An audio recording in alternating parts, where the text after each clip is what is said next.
Or welcome to my YouTube channel. Please subscribe, like and share so that you will be the first to view my newly updated videos. The Federal Election Commission has determined not to take motion towards former President Donald Trump after commissioners deadlocked over whether his campaign broke the regulation via covering how it was spending money during the 2020 campaign.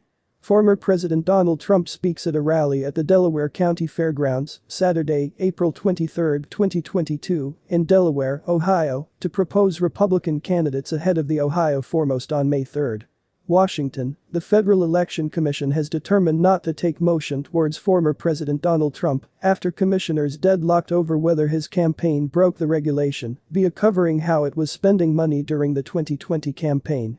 In a letter on Monday, the FEC notified the Campaign Legal Center of the outcome.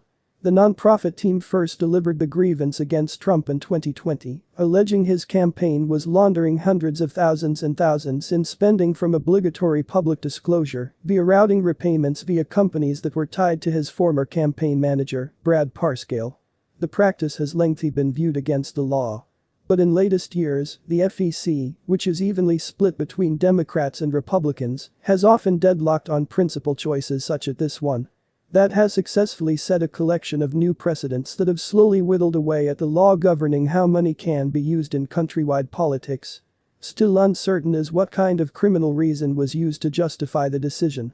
Adav Noti, a former FEC lawyer who is now the Campaign Legal Center's vice president and criminal director, stated the fee won't launch its legal reasoning for countless weeks.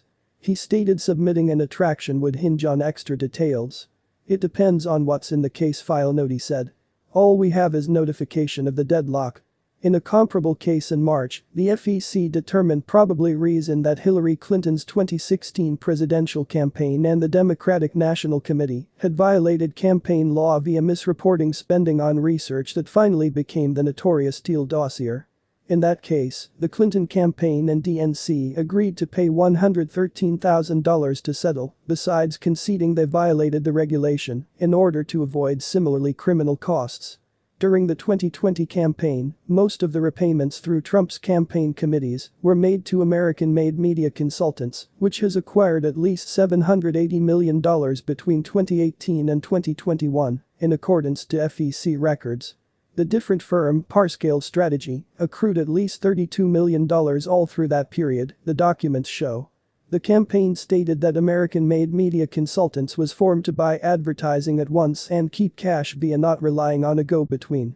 But the organization rather acted as a clearinghouse for spending while nevertheless using third-party vendors, which it was ostensibly created to avoid, the criticism states.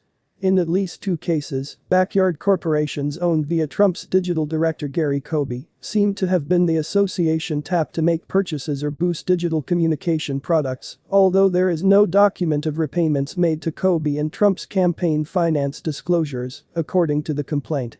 Meanwhile, Parscale Strategy was used to pay the salaries of some Trump re-election officials, including Lara Trump, the spouse of Trump's son Eric, and Kimberly Guilfoyle, the fiancée of Trump's eldest son, Don Jr., the grievance